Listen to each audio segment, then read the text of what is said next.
So in accordance with provisions of MGL Chapter 30A, Section 20, notice is hereby given that the planning board will meet on Thursday, August 21st, 2025 at 7 p.m. Members of the public are welcome to attend this remote-only meeting by the remote Zoom connection provided below. Recording will be provided and later posted onto our NCTV YouTube channel for further viewing as well. Tonight, since we are on Zoom, all votes, if any happen, will be via roll call vote.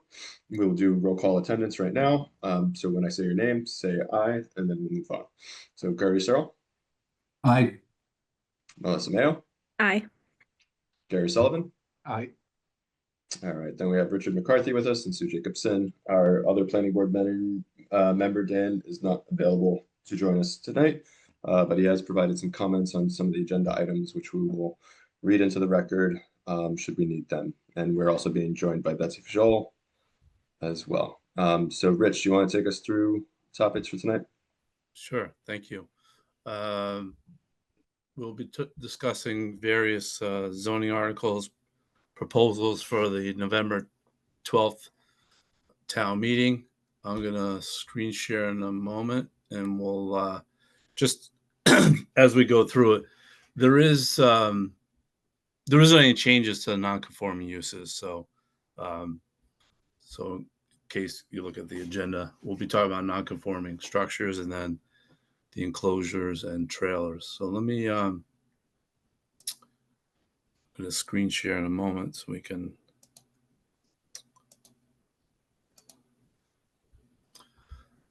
All right, so you can see my screen here, I believe. Yes. Yep. All right, so I'm showing this really more just for background and context. The bylaws that you see on the left are from prior to the recodification, just so you can see what it was before the changes on the right. The changes on the right, with the exception of what's being proposed to be changed, are what was voted on in November of 2023. So just for comparison purposes. So I do see Courtney joined us. So who is an associate member of the ZBA. If you, I'll let her fill you in a little bit on terms of what, why this has come up and why it's the Zoning Board of Appeals is looking for your consideration in terms of the zoning changes. But I'll go to her just in a moment. So in terms of the zoning changes, what was on the books prior to 2023, it was more restricted, if you will, what you can do in terms of alteration, enlargement, as well as a demolition reconstruction. The changes that were enacted in November of 2023 were really more a result of the ZBA had experience in primarily projects that were around Mirror Lake, Populatic Pond, those areas in town where, you know, you've seen cottages that were there that were developed over time, and there was the transition to year-round homes, and property owners were coming before the Zoning Board of Appeals for variances because of the. I'll gonna just share. I want a little historical perspective, so hold on a second. I want to share different screen with you. Let's see, 19.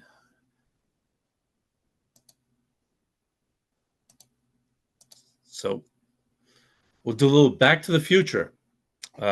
1953, when the zoning was first adopted. If you see down the bottom of the page here, lot sizes were 100 feet of frontage and 15,000 square feet. So that was the lot sizes back in 1953. Most of us weren't around. I think maybe all of us. Gary, were you around? No? No, I was not around. I was All right, not. so we all weren't around. I don't want to assume, It was close. It was close. it's close. All right, so none of us are around.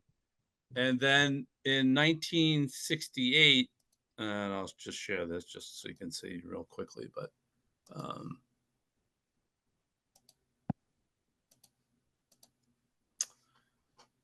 in 1968 is when you see, which is what we have today, the current lot size, dimensions in the residential 1, 2, and 3 district, along with the frontages and so forth. Um, so as things have changed over time, from I'm going to stop sharing this and go back to my other screen in a moment. Um,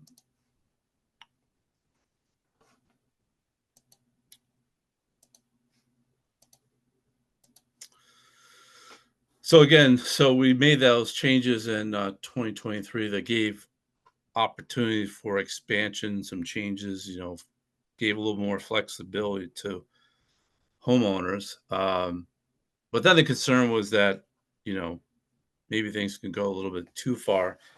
And the proposed changes are really try to put some guardrails on it. And interesting enough, we have someone who's before the Conservation Commission who is looking to do a tear down on Mirror Lake. And had we not made the change in 23 with a limitation of 500 square feet in terms of expanding, how much you could expand, they were proposing to put which was a 1,100 square foot cottage, tear that down and put a 2,500 square foot house on that lakefront property. So, so you can see that things could happen. One of the decision point was, instead of creating maybe an overlay or a different dimensional district around the ponds, this was the pathway that was chosen to give some flexibility. So that's where this comes from in terms of the setbacks that we have. 25 feet side and rear, 50 feet in front is pretty. It's a pretty big impact on a small lot when you try to comply with those setbacks. So that's where it comes from. So again, what you see on the right-hand side of the screen is what's being proposed by the Zoning Board of Appeals, and they're looking for you to sponsor the change, to put it on the warrant and go through the process. So tonight, the discussion is really to sponsor this change, to get it on the warrant, and then obviously you all would have to come back and hold a public hearing on it. Courtney, did you want to add some color? Sure. Hi, everybody. Thanks for having me. I'll make some differentiation between I'm talking to you as me, Courtney, and also when I'm speaking more about what the board in general has seen a little bit at the Zoning Board of Appeals.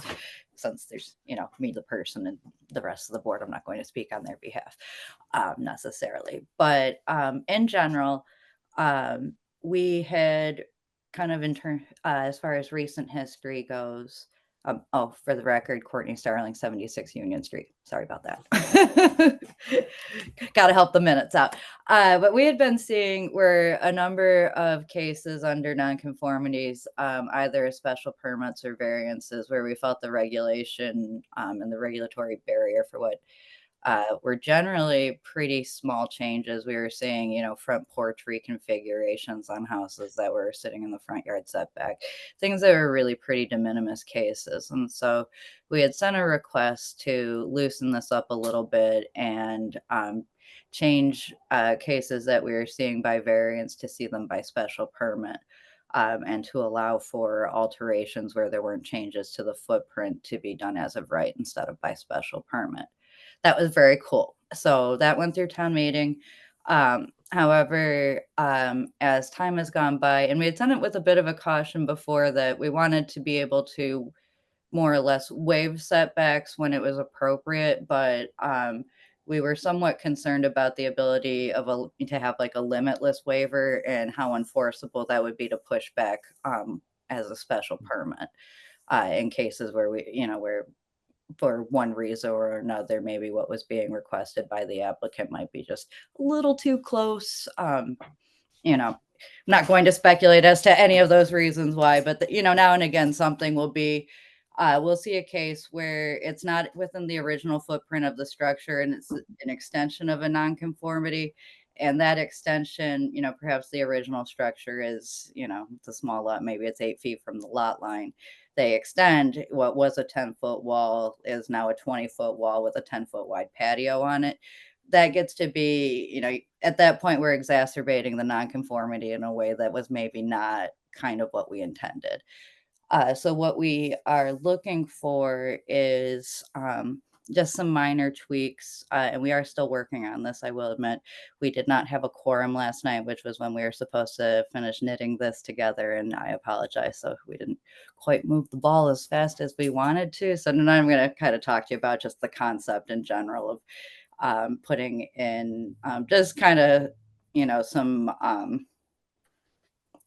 some outer, some bumpers on the special permit to allow us to have an easier time to review cases and some, sometimes either push for some sort of mitigating amenity, whether it's landscaping or stormwater related.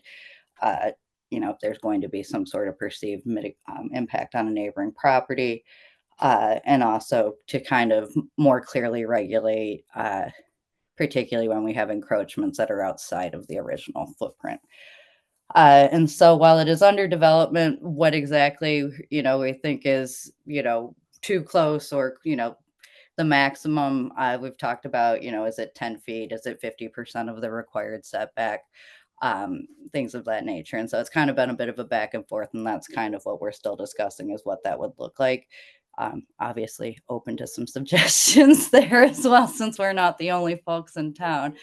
But that's kind of what, kind of the long and the short, that we're looking to make sure that we're not put in a position to where we kind of have to give away the farm, but aren't in a way that we can defend pushing back as strongly because it's a special permit.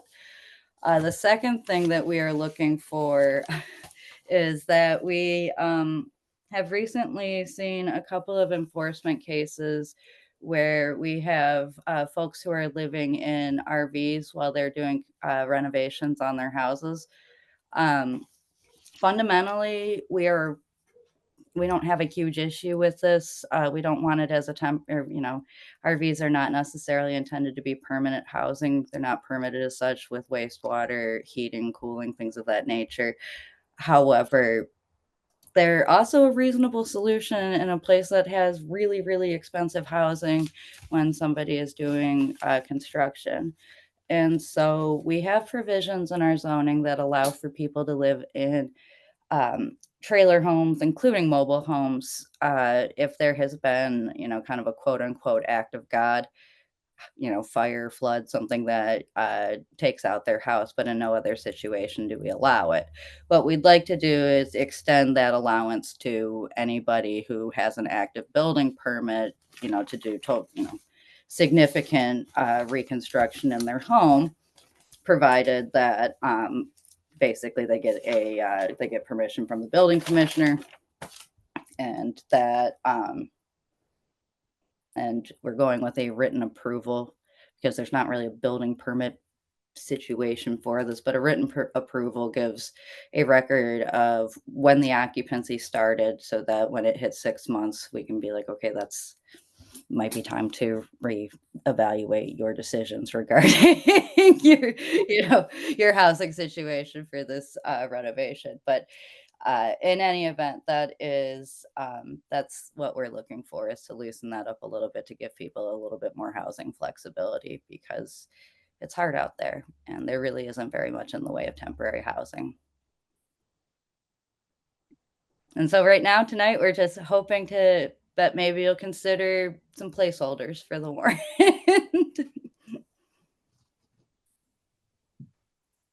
All right, so I think both of these make sense.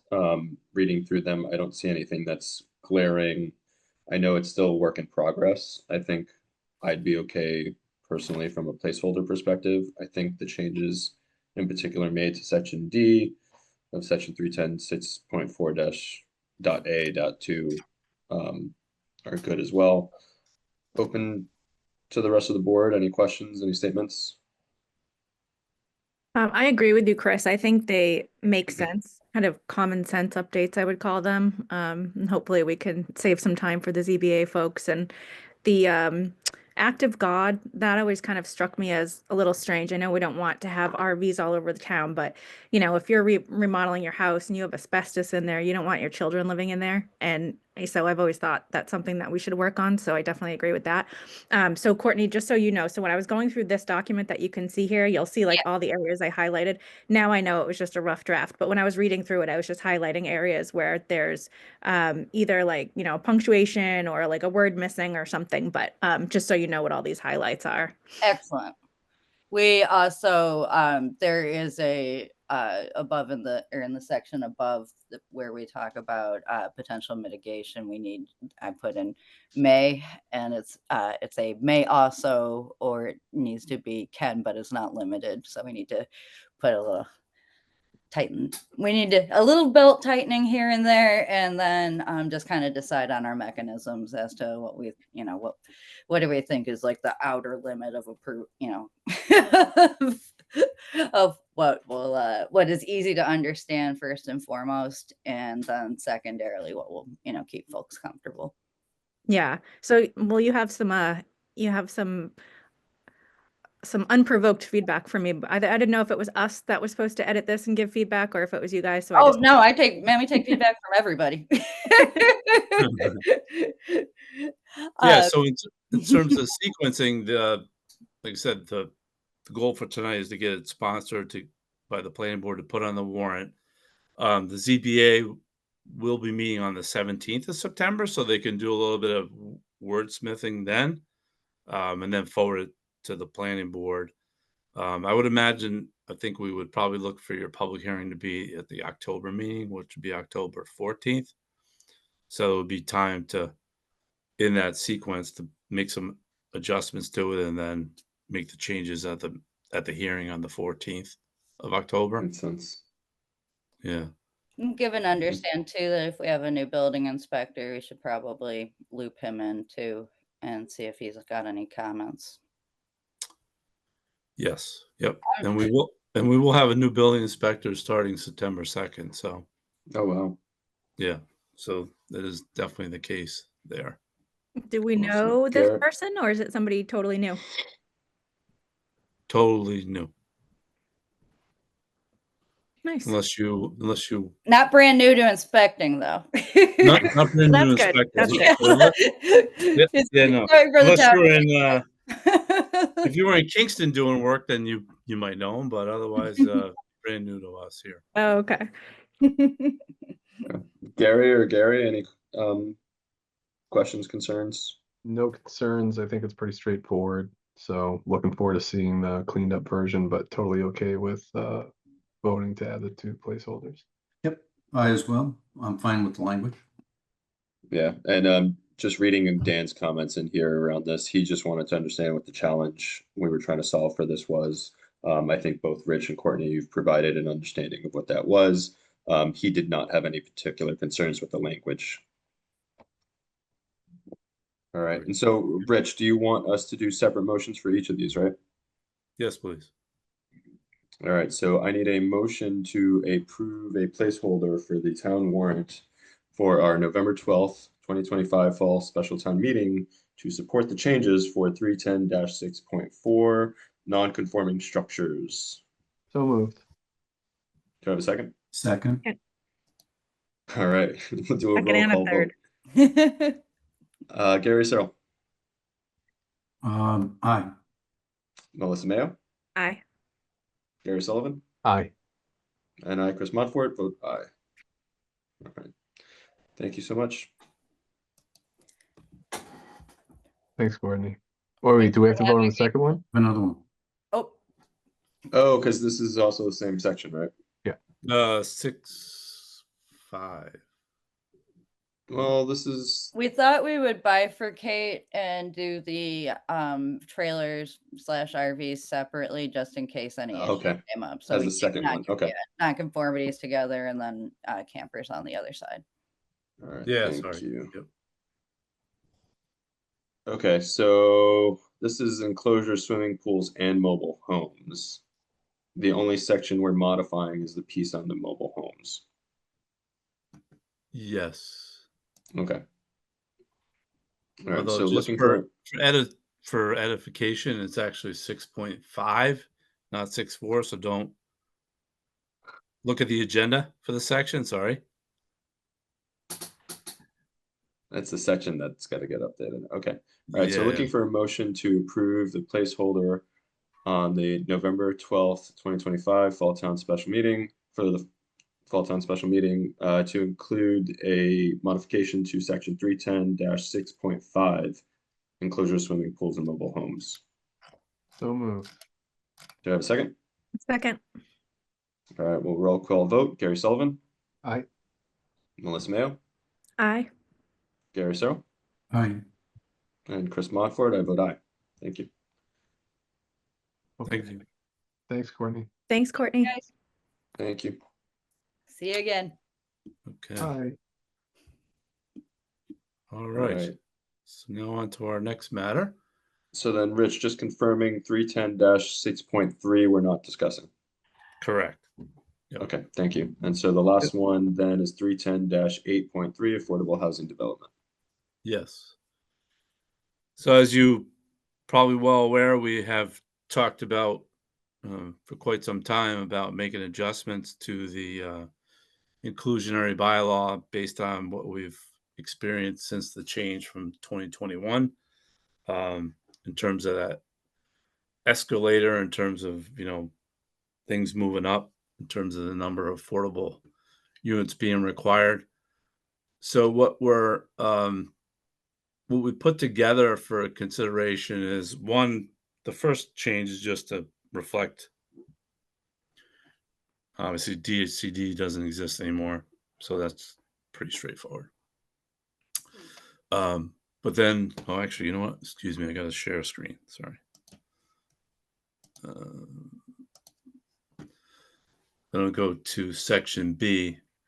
A couple things here with, well, primarily with section B, but also we'll get into the percentage. But we don't actually have a provision which I would call segmentation.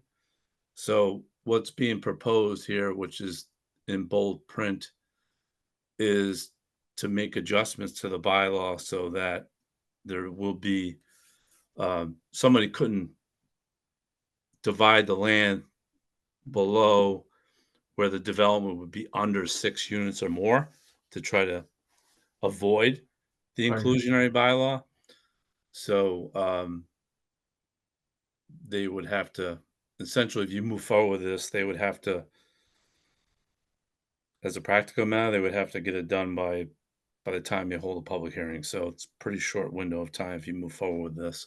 But essentially, it's like I said, that's to protect against somebody trying to chop up the land and then you end up with no affordable units in that case. So that's what this is about. I know, Melissa, you got to highlight a question. Oh yeah. I didn't want to type out all the questions there.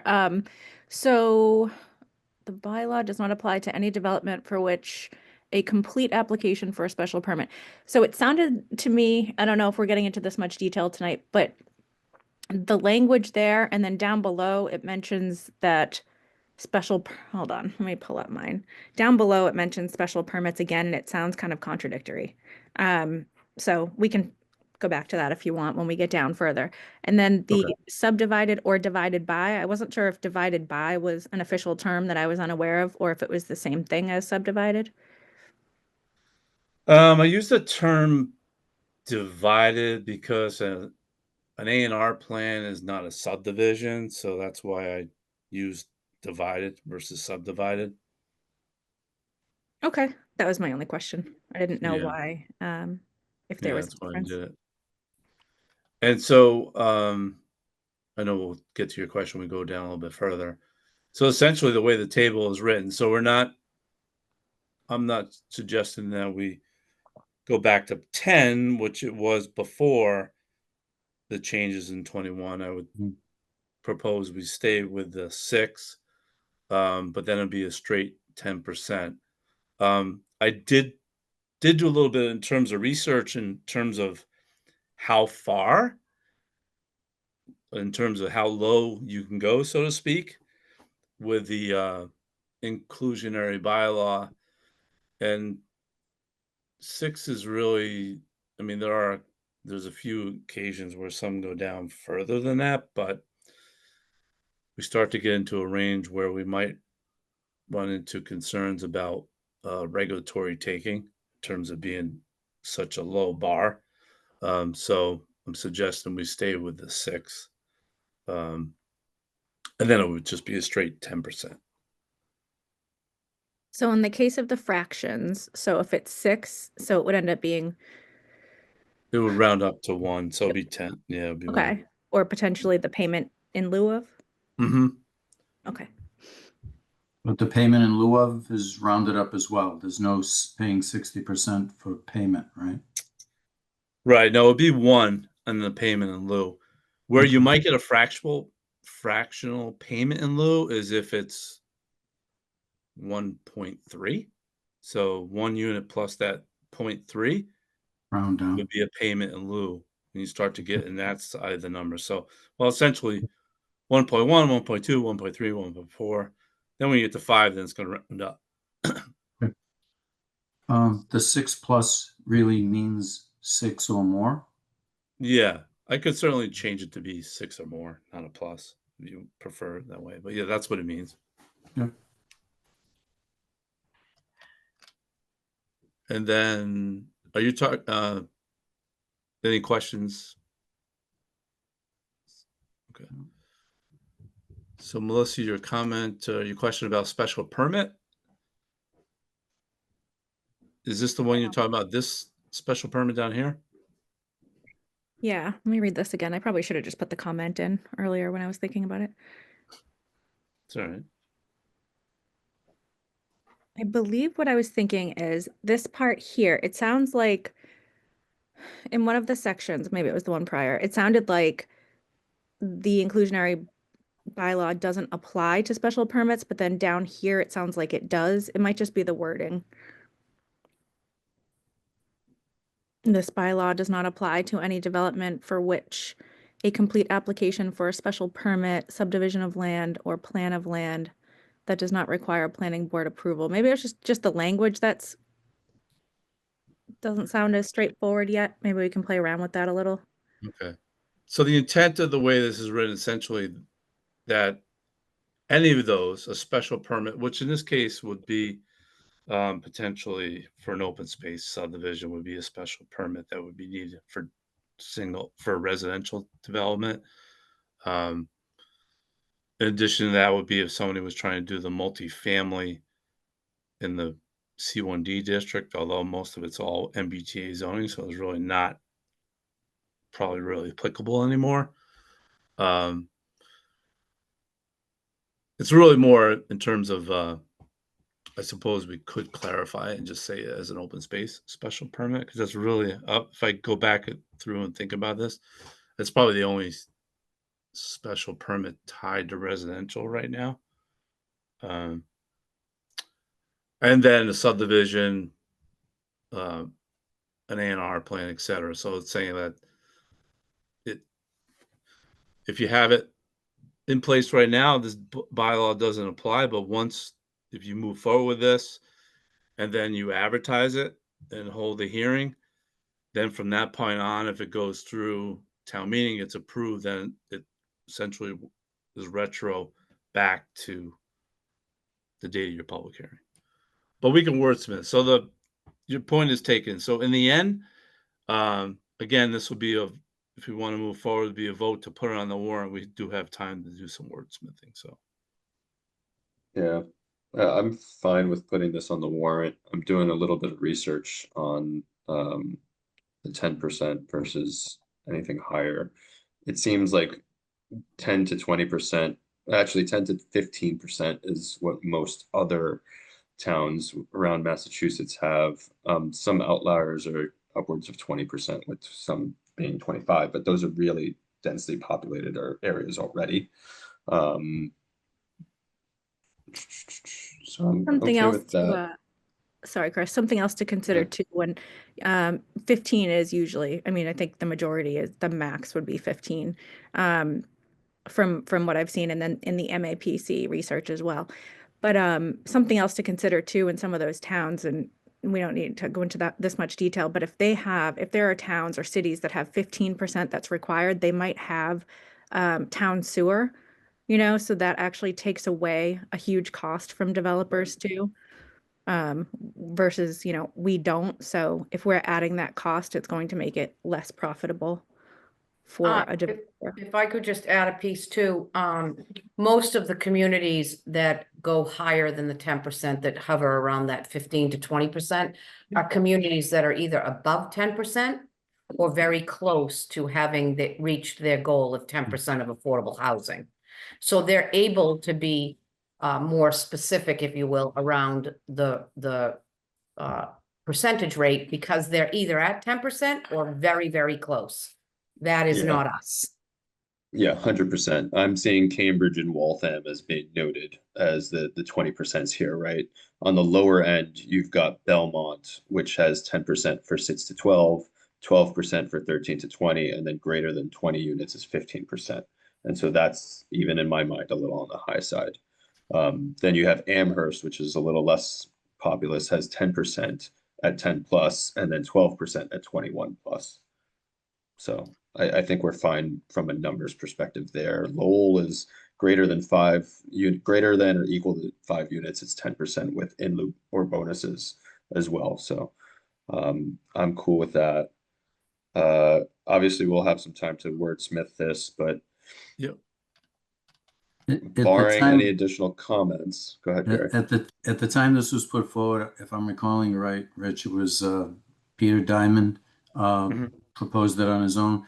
But I had been the clerk at the time on the planning board, and I used to summarize everything. And he happened to note that a couple of months in a row, the notices from adjacent towns, there were a number of towns around us that were up to 15 and 20%. But what's the timing, Rich? Does it go back 4 or 5 years or something on that? Yeah. Yeah. Yeah. And I mean, the so, thing that I think you're right, and there's a couple things have happened, since that time. One is, again, prices have gone up significantly in terms of, I would say, housing production, land costs, et cetera. But I also want to just kind of apprise you that some developers are challenging these bylaws in communities. And in fact, Mm. the town of Stoneham was challenged and they lost. And the developer made the case that it was a regulatory taking because it's not contemplated in subdivision that you have to provide for affordable housing. And the town didn't appeal that ruling from the court. So it's not, in terms of a case that would be applicable statewide. But I will tell you, Tony Riley, who is now with our town council, was the lead counsel on that. So at the future meeting, I'll have him come in and talk to you a little bit more about it. So we're trying to, again, and we talked about this before, we want to have things shift back to the zoning as opposed to shifting to the 40B as an option. And we have, again, as I showed you those lot sizes that, think about 1953, lot sizes were 15,000 square feet. That's, much lower density lot sizes requirement. So anyway, that's kind of the counterbalance to it. But I wanted to, if you don't mind, I wanted to jump to, you see what's on the screen. This is kind of another bigger discussion point for adjusting the payment in lieu side of things. So right now, the median single family home price in Norfolk is $811,000. I think, and Sue can kind of, I think we're what, at 3, I think, for affordable. What's the number? So right now I'm selling 4-bedroom, single-family homes in Lakeland Hills, which is a development up off of Seekonk Street, for $353,000. So there's a pretty significant delta between the median and then what an affordable would go for. Yeah. There's a couple different techniques with this. So, and this is why this is definitely for discussion. Um, some towns would just put a flat number in there, so maybe 300,000 for it, something like that. But then that becomes static unless you add an escalator into it, so it appreciates over time. That's one technique that towns are doing, and this technique is similar, where the median is the benchmark, and then the payment in lieu is calculated off of that. What I'm suggesting is that the planning board could have some flexibility because um, economic conditions might change, um, and you might want to scale it back again to be a little bit more flexible depending on the circumstances with a development. Now, if somebody's doing an open space subdivision, they're going to get a 10% bonus. So it's not as cumbersome for somebody doing a development. But if somebody was to come in and do a straight conventional subdivision, there is no bonus. So it clearly is definitely going to hit a little bit harder the bottom line. So I'm okay with this. I like Okay. the option of flexibility. My only concern is that we need to be transparent as well. And so Yep. I would like to see some sort of algorithm or table that we're abiding by in order to come to a conclusion of price, whether it's a percentage of fair market value and how we're determining fair market value, or otherwise. I think we just need to put something there that doesn't change, but does allow for the price to fluctuate based on those factors. So if I can just chat for a second too about this, Rich and I have had conversation about it. Here it says that the planning board may consult with the Norfolk Affordable Housing Trust. In some of these paragraphs, my concern is that right now, Rich and I have a terrific work relationship, and we go back and forth. He attends trust meetings, I attend planning board meetings, and it's a very cohesive relationship. The trust, looks to the planning board for different decisions. My concern is that in the future, we want these, like Rich has done a yeoman's amount of work on trying to get these bylaws updated, if you will, and have them make more sense than they did in 1950, because we're not in 1950 anymore. But my concern is, again, in 30 years from now, maybe it's not the same planning board. I hope for some of you it's not the same planning board. It certainly isn't going to be Rich or I, that's for sure. And so my concern is how do we kind of tie in that that those two boards, because I have very specific rules and regulations on how I determine the price of an affordable unit. And while in this instance, I do think that the planning board should have some flexibility, because to be quite frank with you, if the average home in Norfolk is 811 and I'm selling a 4-bedroom home for 350, nobody's going to opt for that payment in lieu of, because it's a huge leap between the difference between the two. So while I think there's some flexibility should be there, I also think that we have to keep in mind that these two boards should really work together on these situations. Yeah, so you're saying that it should be more of an ad hoc kind of a conversation to determine a number versus having some sort of formulaic approach. Yeah, and so certainly in determining the number, and in some of as we get further into it, and Rich did make some changes when we spoke about this, but yes, that's exactly what I think needs to happen. And if we're doing this now, let's try to make sure that it holds its own weight in the future as well. Yeah, my only concern is that if we don't put down some sort of framework for how we are getting to a decision on this, then we could be accused of favoring one developer over another or one situation over another and provide grounds for which someone could probably sue us for as a result of that. Understanding that markets fluctuate and things like that would be of consideration. It would still be a lot of time and money spent on defending that. And so if we protect ourselves with some sort of framework, and I don't know what that ends up looking like, we don't have to solve that tonight. It would behoove us to document that from a transparency perspective so that we at least have a starting point that developers can look at, try and calculate the costs on their own, come to us with their proposed decision, and then we can validate that and say, yes, that's in line with what we were thinking, or no, you're off by X number of dollars and here's why, right? Like whatever that ends up being. So the starting point in terms of the number is the median over the last calendar year. In the ways in the bylaw now, which would stay the same. It's just that, I mean, as I mentioned here, that number is pretty high right now. So the other so no, point taken. I think it's there. That is kind of, it doesn't say what that number is because you got to calculate the median. But the other option is to put a number in there, and then Yeah, but we don't want to have to update it on a yearly basis. No, I know. So, and we can. Well, let's think about it. Yeah, I give don't us know, some thought. Gary, Melissa, your thoughts. How often does the number change, Sue? Every year, or how frequently do you change it?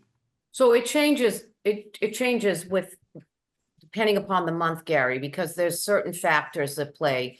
So the interest rates, you know, play a tremendous factor in the pricing.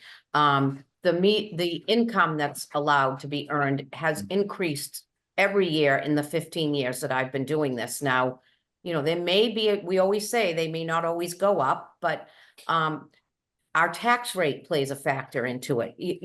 There's a calculator that I kind of plug numbers into to arrive at what. And for example, if there's no HOA, I can probably get another $5,000 or $6,000 on the price. If there is an HOA, that's also a factor. So there's several. Just to give you an example, Avery Way were 2-bedroom units, and that we probably went to marketing on that 5 years ago, and they were at 268. You know, 3 years later at the Village, the 2-bedroom units were 300. Based on income, you know, income rising and interest rates dropping, and then so there's numerous factors that come into play when I set that number. It's more frequent than annually, though, is what you're saying. So to Chris's point, rather than putting a little table with what it was over a couple of years as evidence, it's perhaps better to show some method of calculation. I don't know. I don't know where it goes from there when it's scrutinized by people, though. No one that comes to buy a house from you knows what the calculation is. They really just know what the price is. I don't know. Yeah, I understand, Chris, what you're saying, that it's nice to have a basis for how it's determined and to have that publicly known. But we didn't do that before, and I'm wondering if it would create problems by doing it. Yeah. Well, so it is here. It's just not spelled out here. Yeah. Because you got the. I mean, we certainly could provide, you know, for example, only run draft through it.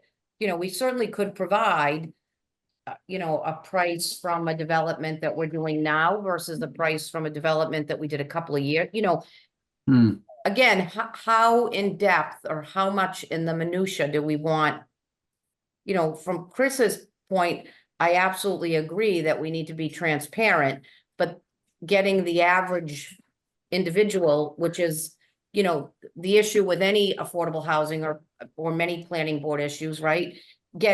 Trying to bring the average individual up to speed on how all of this comes to this number, it's not an easy task. Yeah, understood. I don't know if this is a number that you publish on a regular basis, or if there's anything else that maybe we can point to that provides that transparency. It's certainly, you know, I can provide examples of the developments that we've done over the last couple of years, and individuals will see, you know, the increase in income, the increase in the tax rate, the increase in the interest rate. That'll be pretty clear. How deep do you want this to get? Yeah. There's also another factor too that is hard to, I understand what Chris is saying. I completely agree with that. But I'm also thinking about it from a home buyer's perspective, because right now the prices, Sue, are, you know, the 80% AMI. And then as that keeps going up, also the income requirement is going up, but that's going to leave behind the people who need this most, right? Even though you can make $90,000 now and, you know, you can technically afford this house, the people that I think are making less money now can no longer afford these prices. And that's who it was supposed to be intended for. So I kind of struggle with the keeping the prices at that static rate, if that makes sense, the same Yeah. as So we we really don't have a choice. I mean, if we do an 80% AMI, right? We have to use those numbers. Now, Rich and I have talked in the past about, you know, there's a need certainly for folks in the 60% AMI. There's a need, you know, folks really in the 30% AMI don't have the ability to purchase a home. But for example, the same unit in Hanson, because I've done a lottery in Hanson, I have 2 units left. A 2-bedroom unit in Hanson is $210. A 2-bedroom unit in Norfolk is $300, because our median income is significantly higher than the folks that live in that area, and the average median income down there.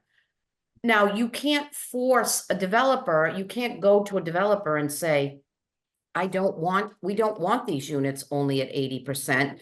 We want them at 60%, because it's a bigger loss to the developer, because folks, those prices would have to come down. So those folks in the 60%, and really since COVID, I've had several conversations with Bob Bullock, you know, at 258, I'll use Avery Crossing again as an example. The developer is probably not even breaking even on that price, in Bob's opinion. So, you know, to drop it down to a lower level, sometimes you'll see, Melissa, developments go to that 60% is rentals, but not often in purchases.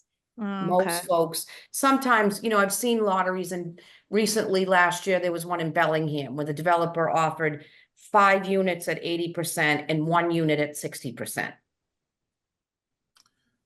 So I don't want to discount the quality of the conversation that we're having, but I think we're jumping off topic a little bit. I want to make sure that we're focusing on, yes, we want to get this on the town warrant. I think we have a couple of changes that we want to make. I think, Rich, Sue, think about my comments. I think we have an opportunity ahead of us to like provide a little bit more transparency in how we're arriving at these numbers, so it doesn't feel like the planning board's just, you know, working with the housing authority to come up with a number out of thin air, right? That's my concern. So if we can provide a way to provide that transparency, I think that's awesome. But if there's no other material comments, I'd love to look for a motion to get this onto the warrant for November. I'll make a motion to add to put a placeholder for the inclusionary bylaw changes, inclusionary bylaw, which I just repeated myself, but I'll make that motion. Do I have a second? Second. All right, we'll do a quick roll call vote. Melissa Mayo, Aye. Gary Sullivan, Aye. Gary Searle, Aye. and I, Chris Montfort, say aye. Awesome. All right, great. Thank you. All right, thank you. Now the next item on the agenda. So this is, I think we'll be talking about town center. Now we'll say right at the onset of this conversation, there's really, this will not be on November 12th. There's not enough, there isn't enough time to be able, first of all, there isn't anything written. Tonight really is more of thinking about, which is really, I'm going to open up the memo and I'll just share it a second.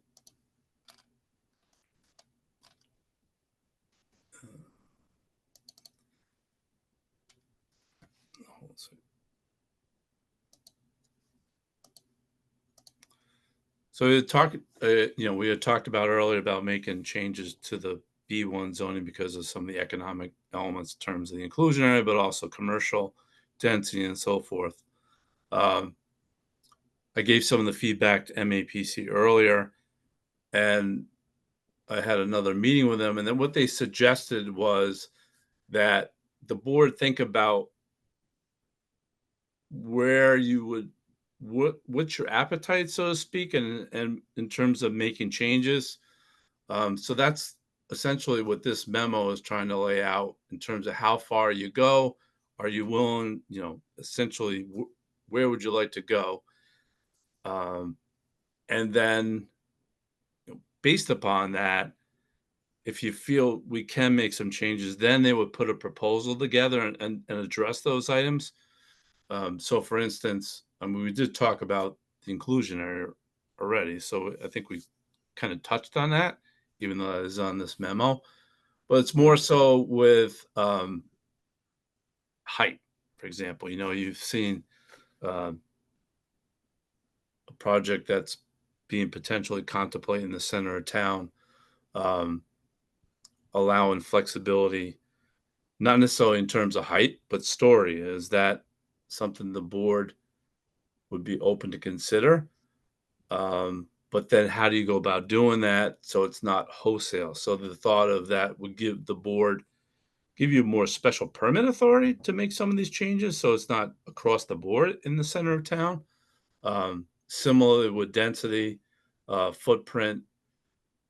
As we talk about footprint, in some cases, restricting the footprint starts to drive things up more vertically. So again, and then in addition to that is the whole piece relative to commercial.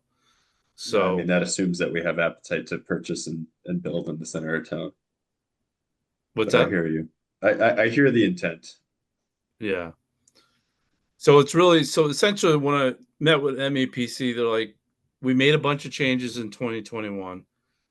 We of course we had a pandemic, which has definitely turned things upside down. And we haven't really had any bites since then. So this is consideration to make larger changes, but are we ready for larger changes? If not, then maybe it's not time, or maybe it's phased. So it's really kind of get a sense of what you're willing to tackle, not tackle. That's kind of what the conversation is about tonight. So I'm going to apologize, Rich, at the forefront because I'm a very visual person. I am curious how this would change the visual aspect of town center if we did allow it and we did get developments that reached these limits. What does that do to change the way that our town center looks? Is that something that MAPC could provide a rendering of? Yeah, I think they can do that. We can. Hey, I think think examples. We used to have some of the. I mean, this is a long time ago, but we used to have some of this when we were going through B1 because we would show people when we did our community workshops. We'd show people here's option 1, here's option 2, here's option 3. Some of them probably fall within this. And MAPC helped with that too, right?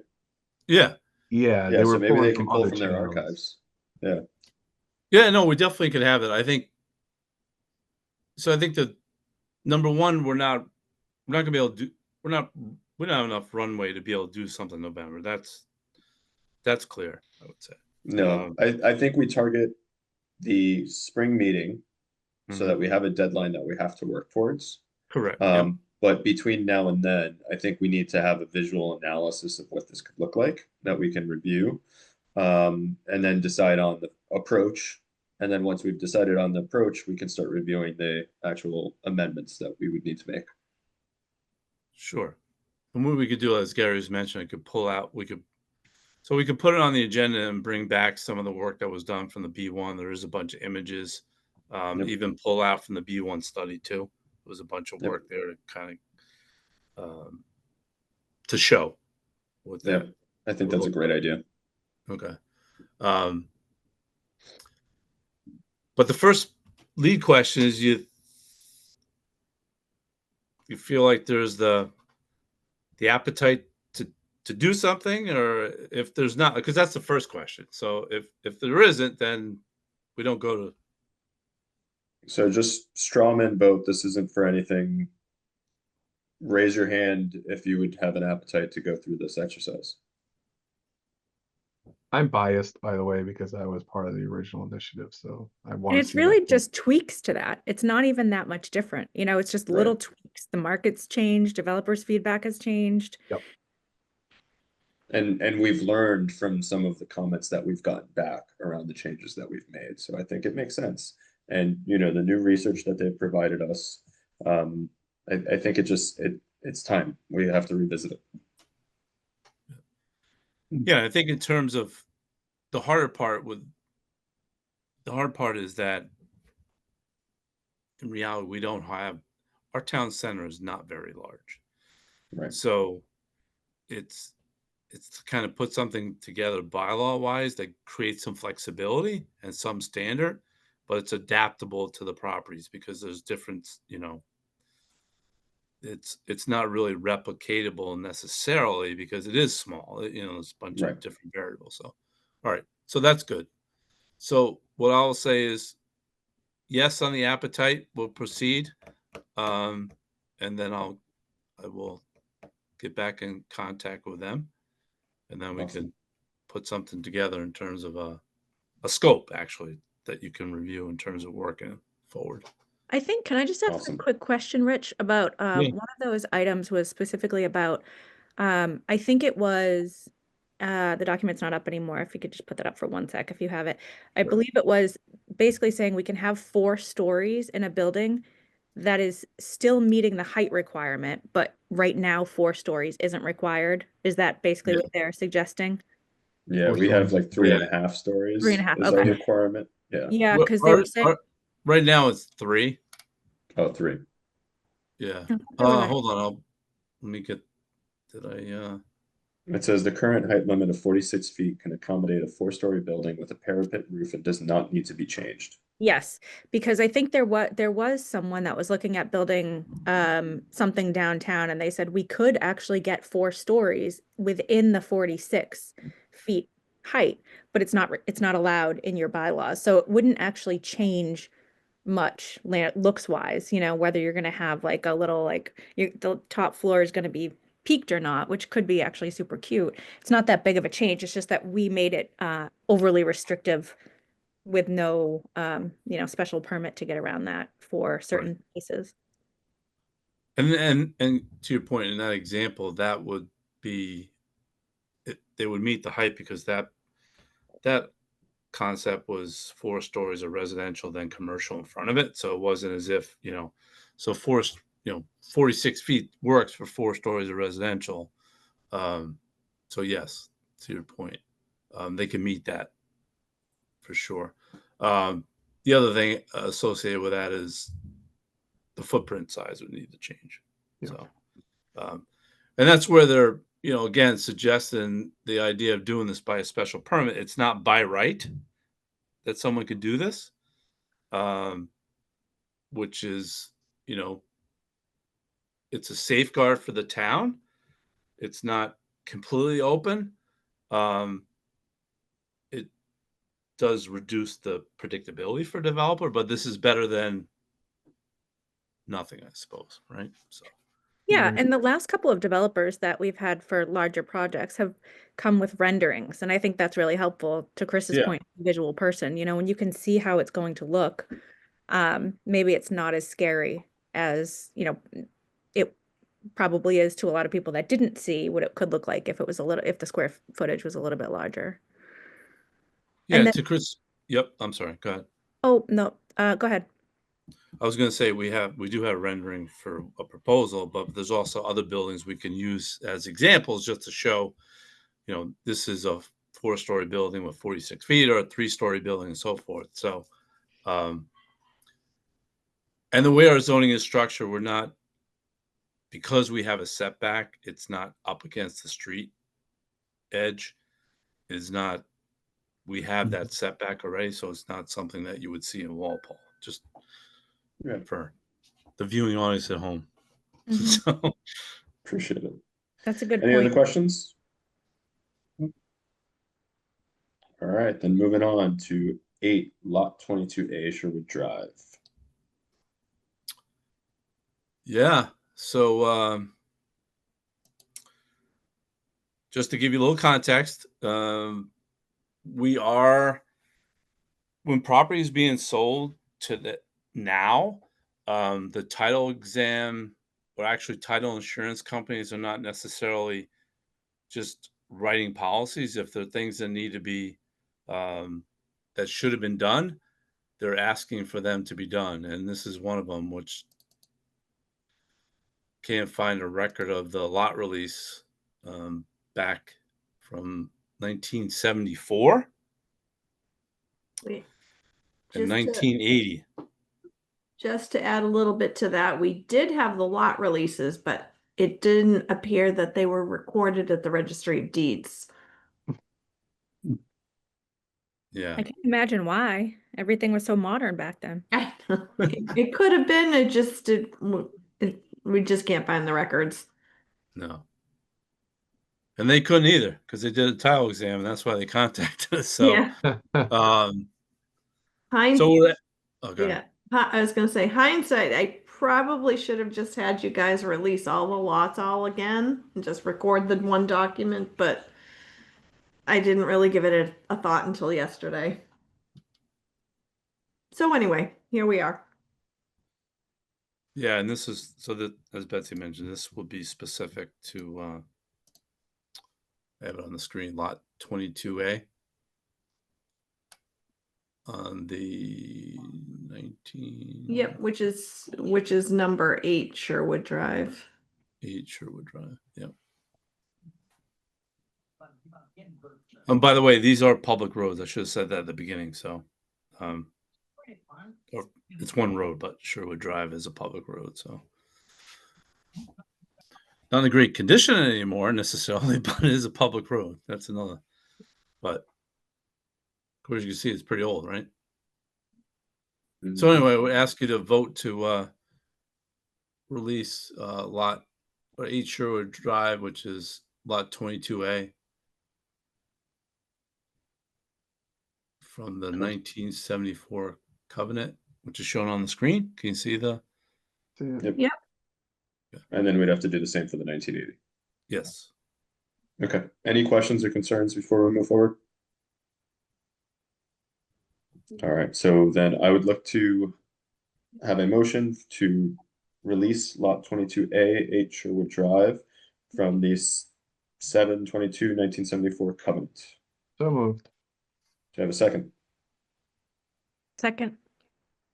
All right. Roll call vote. Gary Searle, Aye. Gary Sullivan, Aye. Melissa Mayo, Aye. Chris Montfort. I vote aye. All right. So looking for another motion to release lot 22A, 8 Sherwood Drive from the 4/28/1980 covenant. So moved. Do I have a second? Second. All right, roll call vote. Melissa Mayo, Aye. Gary Sullivan, Aye. Gary Searle, Aye. Chris Montfort. I vote aye. Thank you very much. Yeah. Awesome. Thank you. Thank All right. you. Any other updates there, Rich? No, if I could just ask you guys to swing by next week, the office next week, and sign those 2 documents would be fantastic. Sounds good. Thank you. No, Awesome. that's it for this evening. All right, awesome. Then I would look for a Hold on, motion well, to no, adjourn. too short. This meeting was too short. You go There's another gotta be 2 hours. Gary, I I can got a keep plane it to going. catch. I can always keep it going. I can go into like some details that I found in a document. We Overruled. got actually- shut down for going off track. I motion to adjourn the meeting. Do I have a second? Second, Roll call vote. Oh, Melissa Mayo, aye. Gary Searle, Aye. Gary Sullivan, I and Chris Montfort. I vote aye. Thank you, everyone, for your time. Thank you. See you on the Good next night. one. Have a good Thank night, you. everybody.